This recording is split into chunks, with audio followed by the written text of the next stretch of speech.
Sahana Vavatu Sahano Bhunaktu Sahaviryam Karavavahai Tejasvinavaditamastu ma vidvishavahai. Om Shanti Shanti Shanti.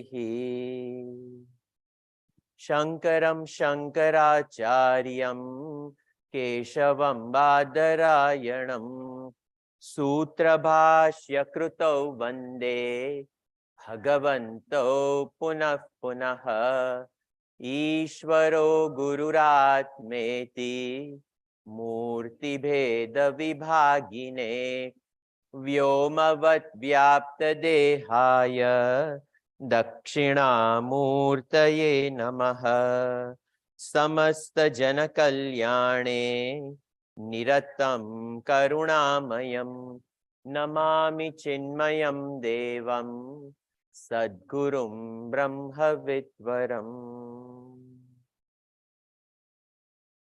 Vyasam Vasishtanaptaram Shakteh Pautramakalmasham Parasharatmajam Vande Shukatatam Taponidhim Vyasaya Vishnurupaya Vyasarupaya Vishnave Namo Vai Brahmanidaye Vashishtaya Namo Namaha.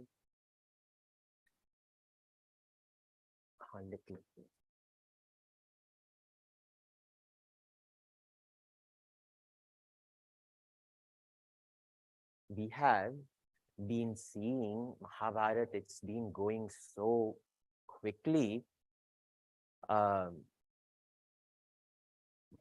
Yesterday, we saw the city of Ekachakra. Today's story is a little difficult story. So that's why I will project it so it'll help you with following with this story. The Pandavas, they eventually made it to Draupadi's Swayamvar.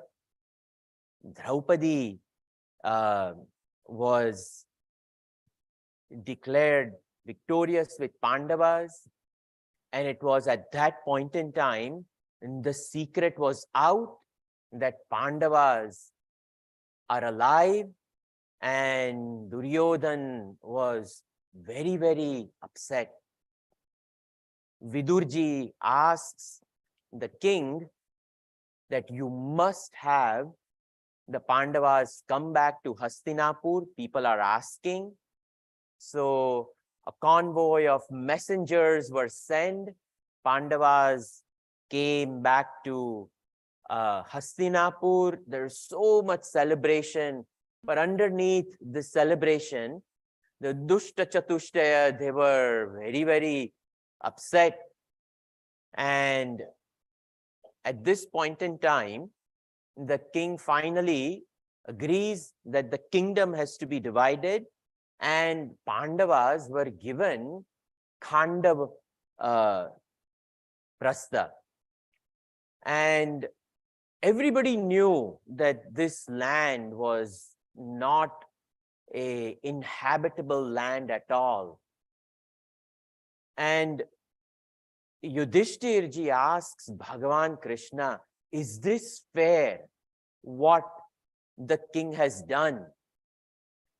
And Bhagavan just smiled. He didn't say a word. And the Pandavas took off the very next day. They didn't want to be in Hastinapur.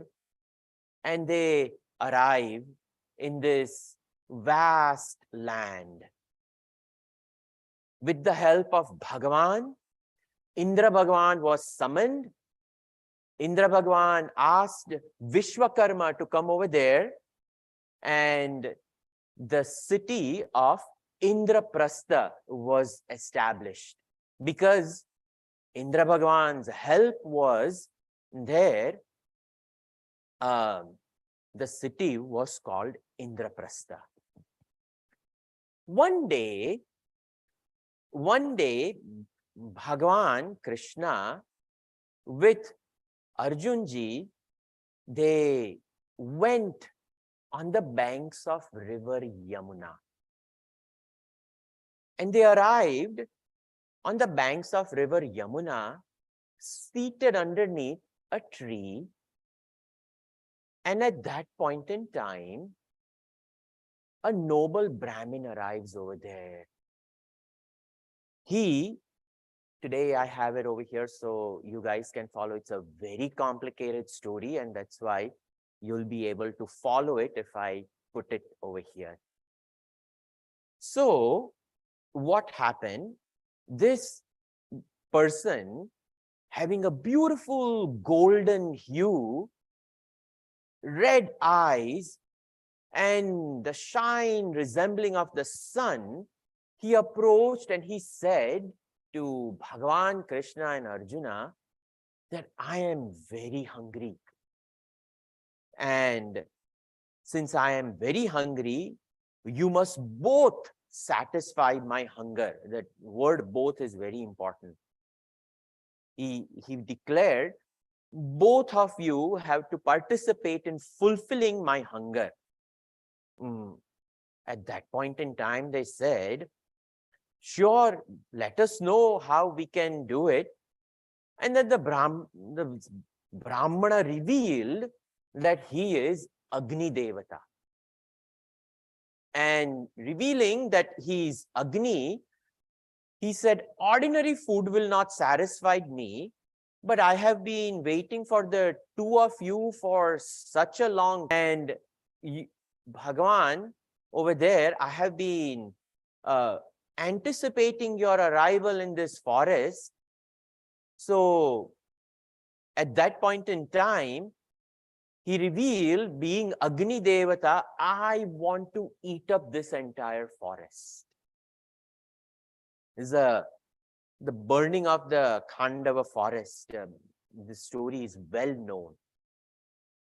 The rahasya is, I'll tell the story and then I will enter the deeper imports. So I've been trying to eat this Khandava forest for a long time. But whenever I try, Indra Bhagwan sends a fury of rain, downpour, because his good friend Takshaka, the king of the snakes, dwells over here in this forest, and he doesn't allow the home of this Takshaka to be destroyed. But I want to devour this entire place. You both are proficient in Astra and Shastra Vidya, and I seek your help so that you can keep the rain at bay and I can completely enjoy eating this forest. Bhagavan Krishna and Arjuna, they were amazed at this very unusual request made by this Agni Bhagavan. But because it is Agni Bhagavan, Bhagavan Krishna knew that there is some rahasya behind all this thing, and Bhagavan Krishna actually wanted Arjuna to experience this rahasya more than himself. Bhagavan to Trikaladarshi, he knew what was coming up. So they both welcomed this new adventure. So then Arjuna said that you are right, we are good, but we do not have weapons and we need some powerful weapons, especially for me.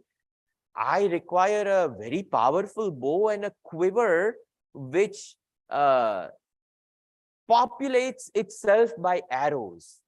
And I want a quiver which has endless supply so that I can do what you are asking me to do, because to keep Indra Bhagavan at bay is not an ordinary task. I can do it, but I require help. Nor is this chariot fast enough. So I require a unique chariot, and you are also going to have to provide unique horses. So Arjuna threw everything at Agni Bhagavan. said, you want to help us? Sure, but you acquire all these things for us. It says, Bhagavan is also speaking through the subconscious of Arjuna, because all these things he's going to need. So this is a preparation for what is about to come. And if this little battle was not there, Arjuna would not get some practice. So this was a practice run, So, and as for Krishna, Bhagavan Krishna can also use some weapons.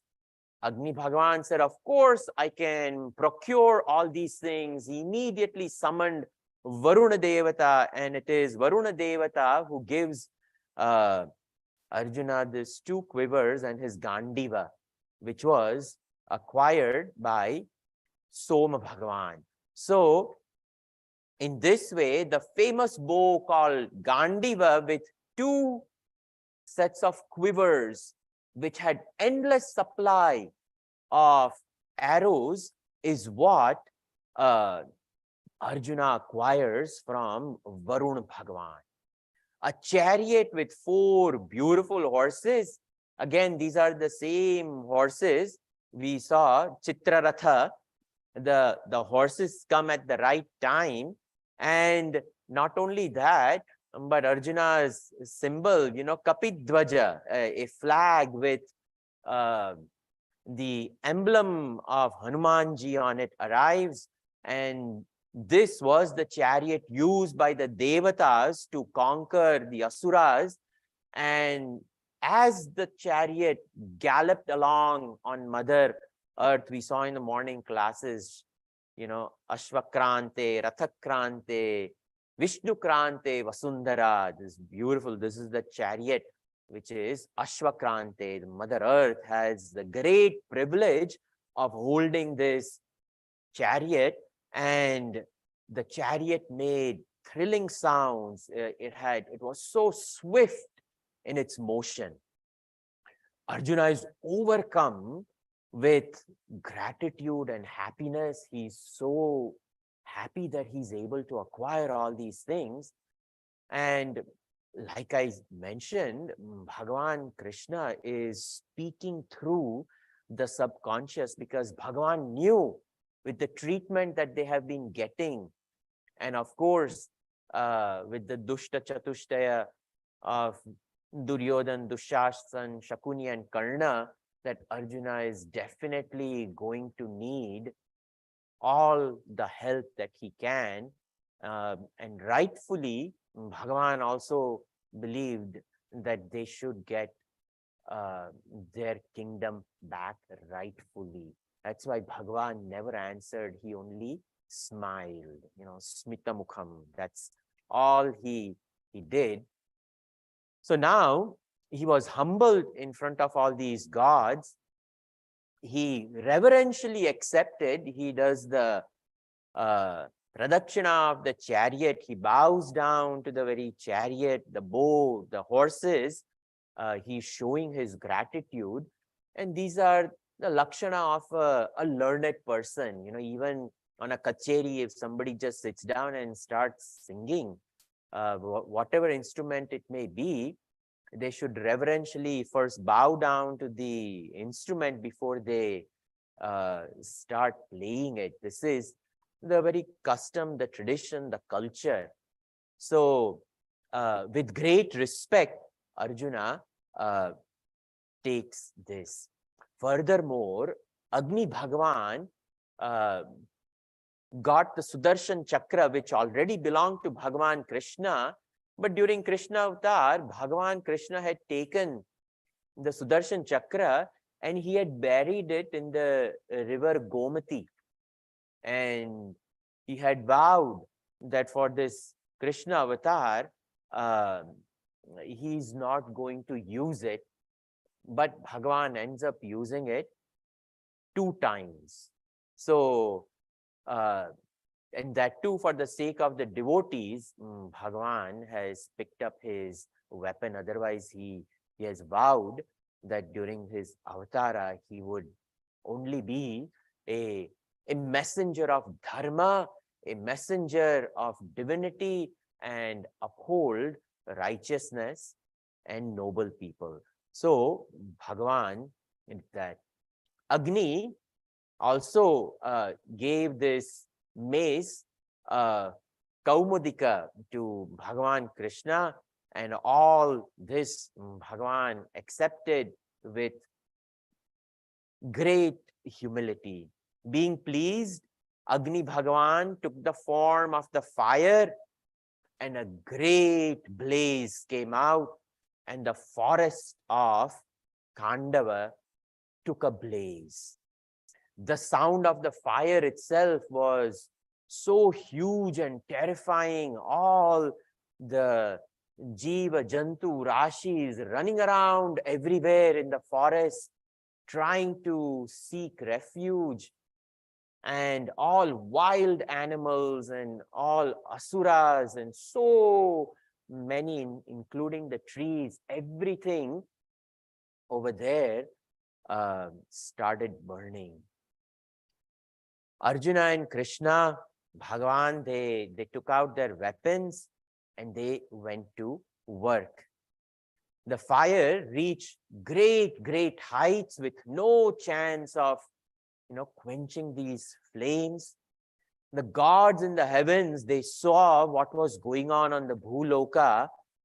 They were all amazed, and news reaches Indraloka. Indra is informed as to a great fire taking over Bhuloka and the entire forest of Khandav taking ablaze.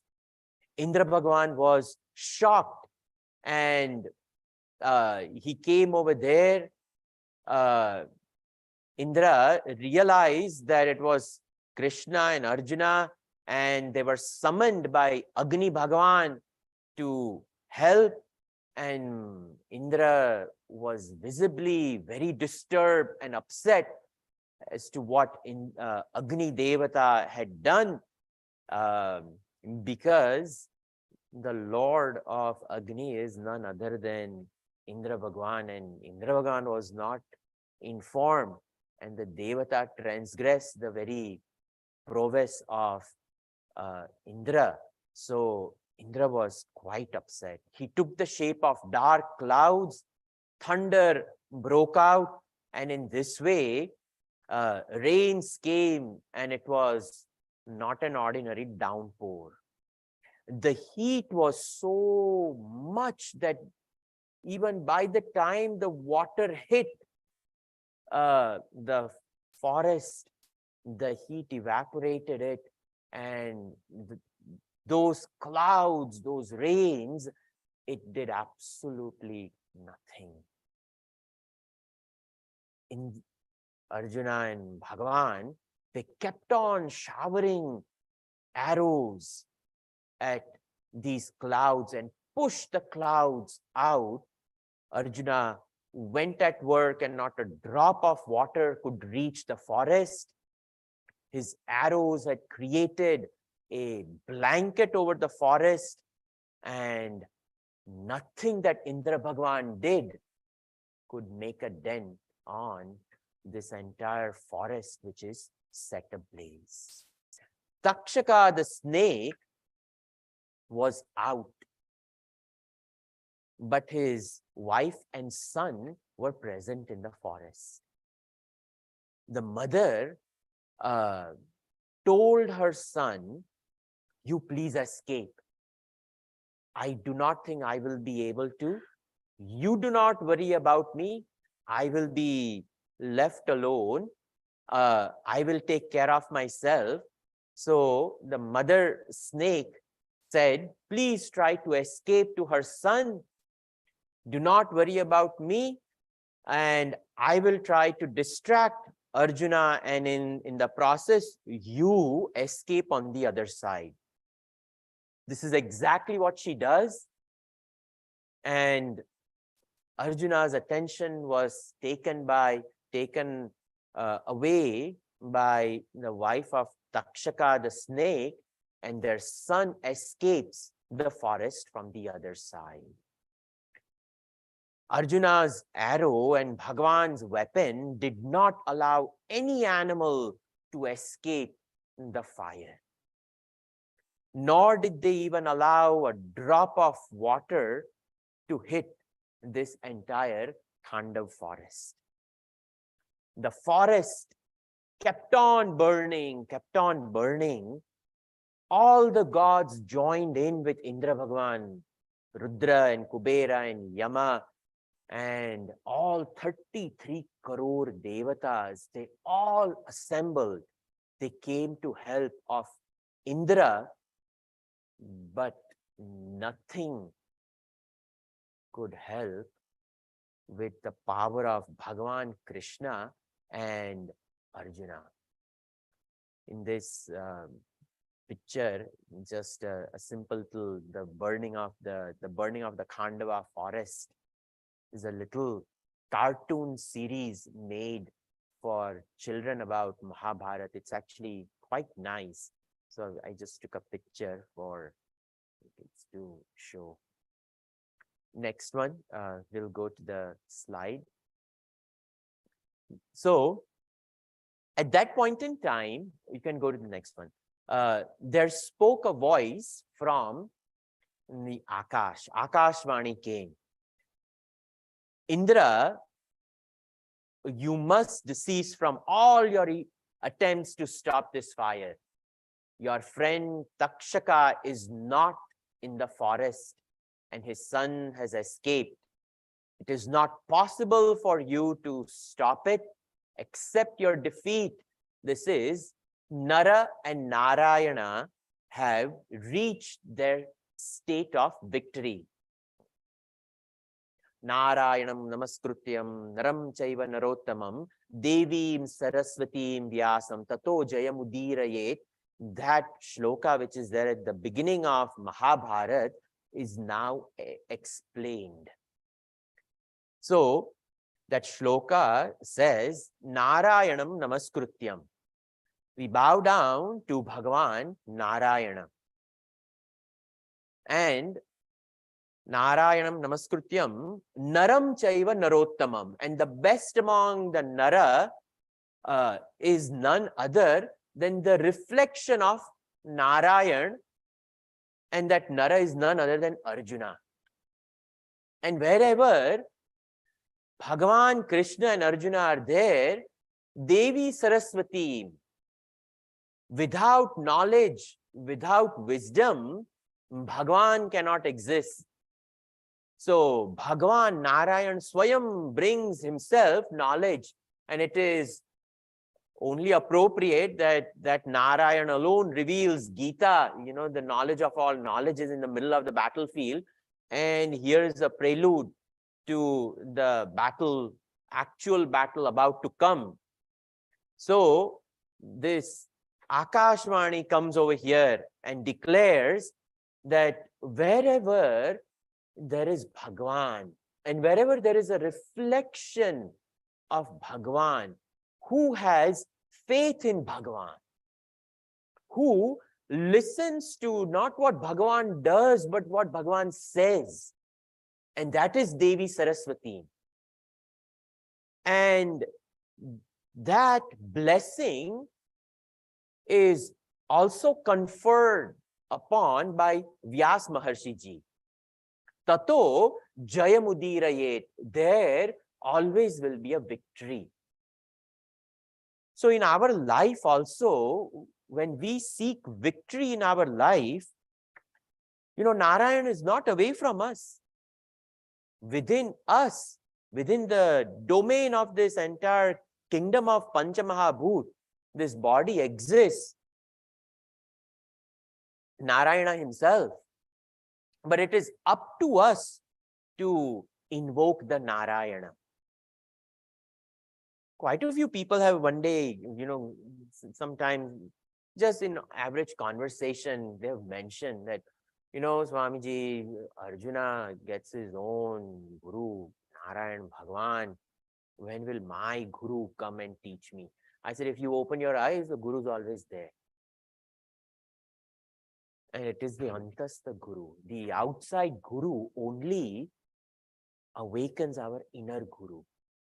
And that inner guru is Devim Saraswatim Vyasam.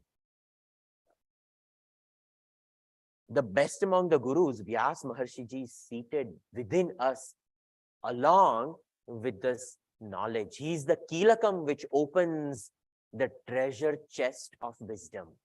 And when that opens, Tato Jaya Mudiraye, victory is right there.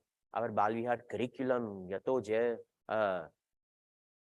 is there. Yato Dharma Tato Jaya is based upon Tato Jaya Mudiraye. This one shloka which sums up the whole teaching of Mahabharata. Always we find Bhagavan Krishna and Arjuna together. Indra Bhagavan, he accepts his defeat.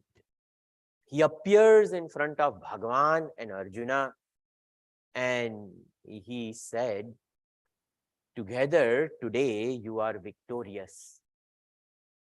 And he looks at Arjuna and says, you ask me a boon that you want, I shall grant it to you.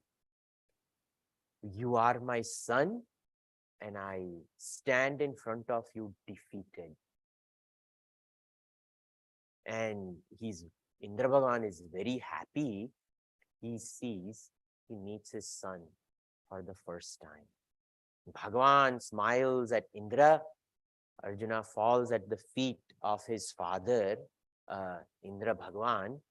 And Arjuna asks, I want all your weapons.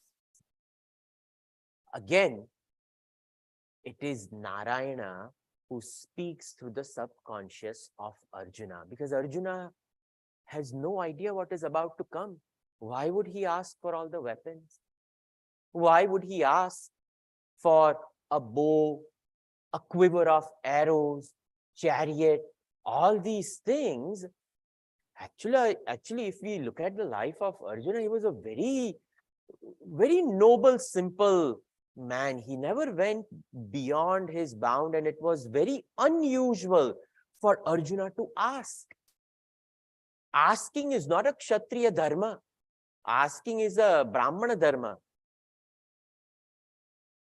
He would never ask.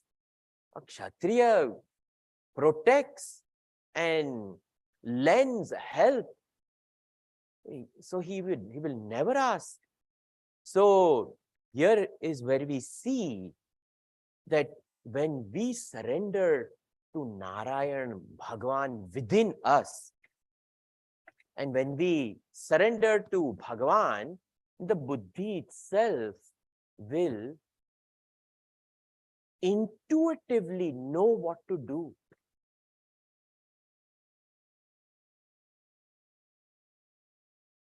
Gurudev always used to say, we have to rise, from the animalistic, instinctual living to the intellectual human living, and from intellectual human living to intuitively godly living.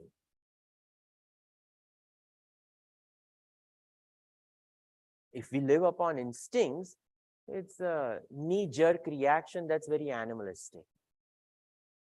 And the intellectual living is the intellect which goes in cause. The preoccupation of intellect is cause hunting. Gurudev used to say, if you watch his Viveka Chudamanis and various videos. So that is the preoccupation. It wants to know why. But when the intellect matures, it doesn't go in search of answers, answers arrive. That is called intuition. It knows what to do. And this is where we see, and at that time, even Indra Bhagavan says that I shall happily give you but the time is not right. See, even the devatas all know what is about to come. When Bhagavan Shivji gives you his Pashupati Astra, that one test you have to go through. If Mahadev approves, then all the weapons available in the heavenly world shall be yours. So, it's a promise that Indra gave. So, saying so, Indra Bhagwan leaves, and there was an Asura called Maya trapped inside the forest, and he was trying to escape. He fell at the feet of Arjuna, and Arjuna asks Bhagavan that we should pardon him, let him go. And that Asura, next slide, that not a single soul is left in this entire forest. Only two escaped. Takshaka, because he was not there, and this demon Maya, and the son of Takshaka who escaped. So son of Takshaka, Takshaka is also saved over here because he was not there to begin with, and this demon Maya. Agni was very satisfied after a long time. His wish was fulfilled. He offered salutations to Bhagavan, Krishna, Arjuna. Bhagavan and Arjuna go back to the river Yamuna, and they sat over there, and Arjuna is thinking, what did just happen? What? Was it a dream? What is this episode of the burning of the forest of Khandava? So now I will explain the mysticism behind the burning of this forest of Khandava. If we take this story literally, it's very perplexing. But Vyas Maharshi Ji would not put anything without a reason. Remember, Mahabharata, from beginning till end, the whole purpose is dharma should lead to Brahma. He categorized Vedas. He came up with two subject matters of Vedas.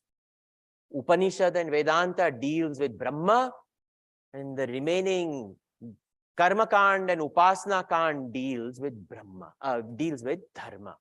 So the whole Mahabharata, we have to look for what is Narasya Dharma Kim.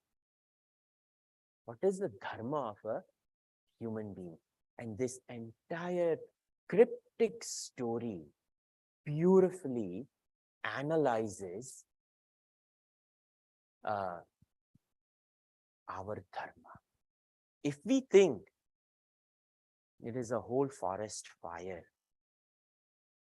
all this is explained in this burning of the Khandava. So the fire god symbolizes the fire of aspiration in all of us. Each one of us wants to achieve, acquire. It is an innate desire in all of us. Each one of us, we are here to acquire. Yesterday, I talked about the body itself is in heat. And in this heat, the jiva is baked. In the burning of the palace of lac, it is a representation of this. So fire becomes dull when we involve the fire in sakama karma. But that fire takes a blaze when we utilize it for nishkama karma. So over here, this kamya karma represents doing ritualistic actions and yajnas, yajna yaga, the karma, and pouring oblations into fire. Arey, how long we will do Navagraha Homa and Ganapati Homam and this Homam and that Homam? I will do this so that this will go away. I will do this so that I will get this. I will do this. So the jiva reaches exhaustion in doing kamya karma.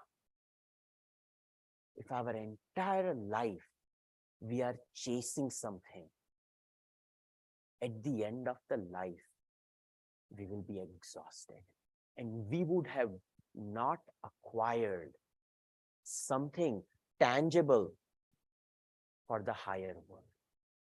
It will be tangible only for the material world, and that we are going to have to leave over here and go.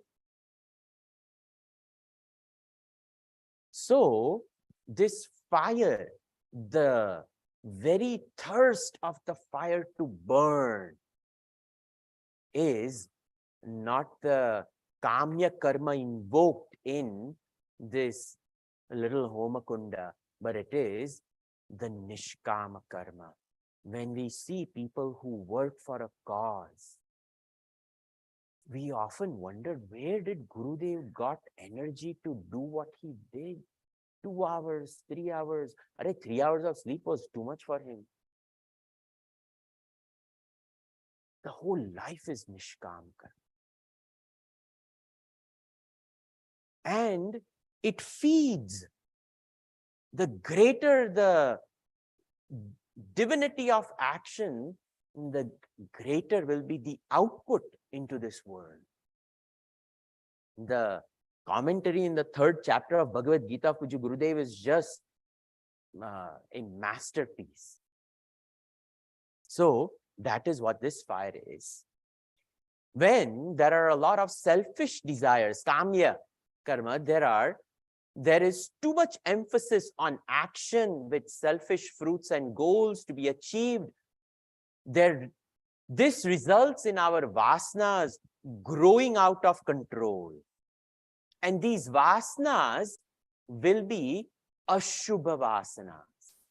Why? Not that literally they are bad, they are ashubha because they pave a path for punarjanma. We secure another birth. Not that the person was doing something adharma. A person was living a very dharmic life, worshipping Bhagavan, doing everything properly, worshipping for the sake of some personal gains, but a person was doing well. So over here, what happens is that jiva acquires more and more vasanas. And it is labeled over here ashubha because it results in punarjanma. It becomes the cause of the next birth. And if the vasanas increase, and if I do not get what I want, then kama, krodha, lobha, moha, mada, matsarya, all of them follow if one kamana is not fulfilled. If one desire is not fulfilled, then anger and jealousy and greed and pride and passion, all of these, they are the ancestors of Kamadev. Bas. All of the family members of Kamadev come along. So our unconscious becomes a terrible jungle and a forest. There definitely will be demons inside. What are the demons? All this anger, jealousy, pride, ego, arrogance. These are all demons and wild animals. And this huge forest of vasanas filled with all this, all these animals, and it will grow. Then how will the jiva grow? So then spiritual practices and disciplines are required. So only when we develop vairagya with the help of Bhagavan, Krishna and Arjuna. So Nara and Narayana together gives vairagya. This is the rahasya of burning of the forest of vasanas. By itself, it will not burn. Grace of God will be required, and the Atma Bal of the Jiva will be required. So, and without Nara and Narayana, we cannot get rid of this forest. Outside in the story, Krishna and Arjuna are taken. But inside, it is grace of Ishvara. And the Jiva, which has Atma Bal, to face its own negativities and do something about it. I'm not going to tolerate this. And when that happens, the soul has to acquire a lot of weapons.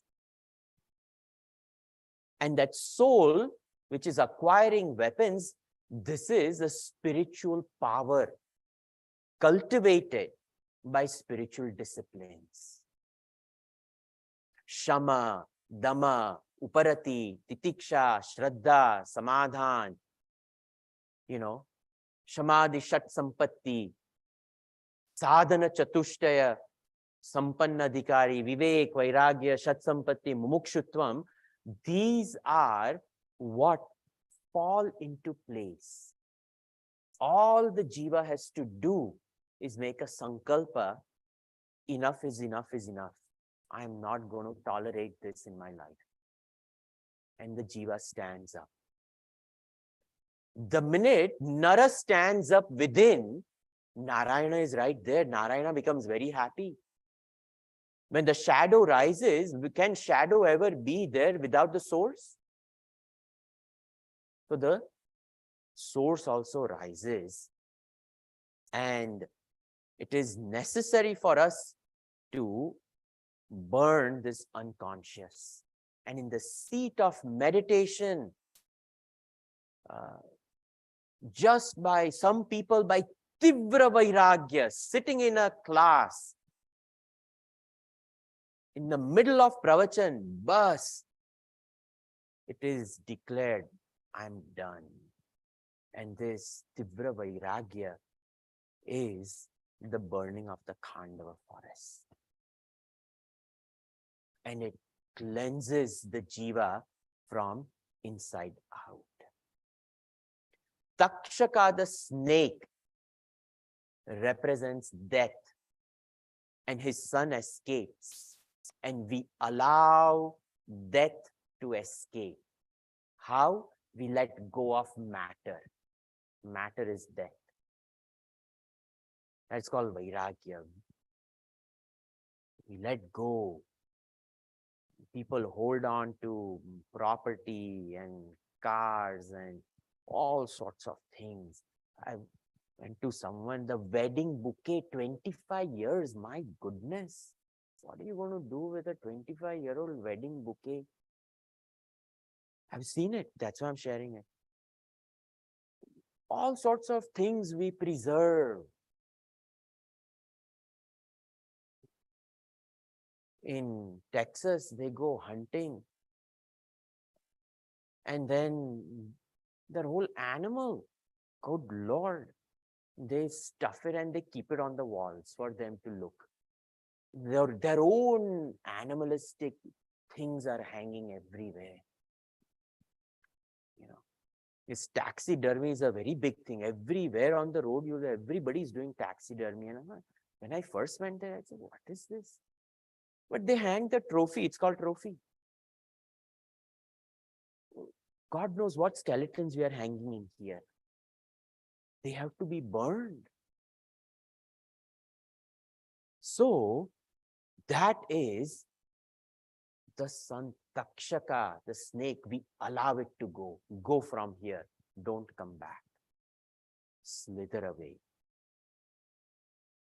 So matter escapes. And all of a sudden, in this person's life, matter holds no value. The whole life is reoriented.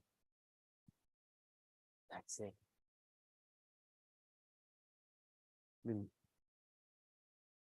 His mother dies, meaning there is no more future birth. Future birth is none other than coming back again and again into the field of matter. Mother itself dies, so there is no coming back. No more birth. All the wild animals in the forest, which represents the wild samskaras and all these sins, innumerable past births, we have gathered all these tendencies, everything burns. Hidden desires, cravings, the seeds of sorrows and suffering, anger, hatred, greed, vanity, everything just is set ablaze.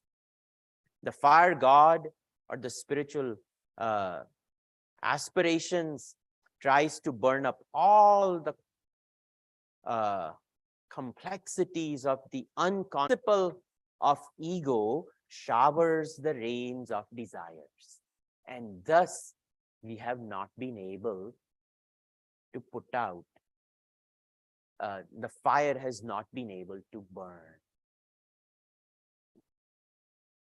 The fire god or the spiritual aspiration tries to burn up, but what happens is each time it tries, the ego asserts, no, no, no, no, no, we need to do this, we have to have this, we have to, time and again, this ego doesn't allow us to do.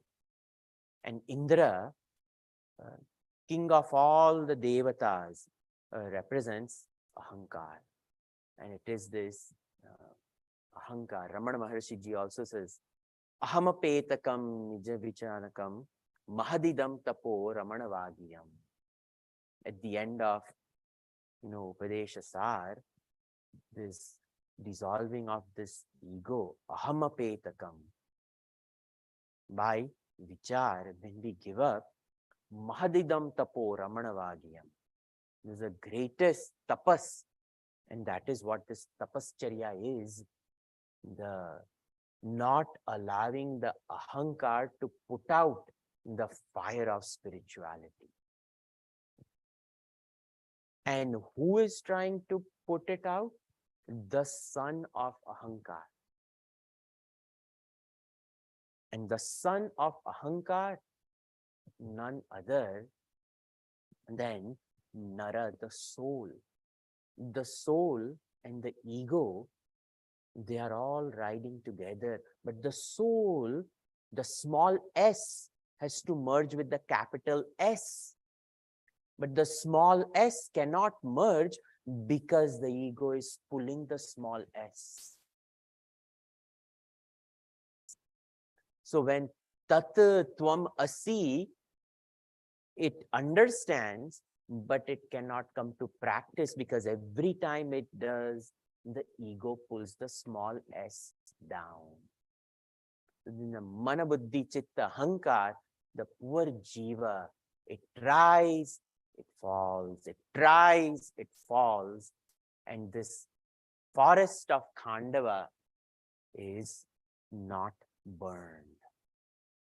Many times the aspiration surges forth like fire, it leaps into the unconscious, threatening to destroy the forest of negative impressions. But Indra brings forth the rain, a cloud of desires surges, and soon the flame of aspiration becomes damp and it subsides. This is the mystery behind the burning of the Khandava forest, which Vyas Maharshiji wants us to understand. In the physical domain, we have to remove, to build a home, we have to completely remove whatever is over there, and we know we do Bhumi Puja and then Vastu Puja because so many animals are displaced, and we have rendered all these creatures without their home, and we beg their pardon, we ask Mother Earth for permission. In the manifested domain, we clear up, and then there is a prarabdha of that land. The inside kingdom also has a prarabdha. There is a title of the inner property as well. And that title belongs to the small s self, and it wants to hold on to that title. And the ego counts the internal wealth and doesn't allow the small s to merge. The burning of the inner domain is the realization.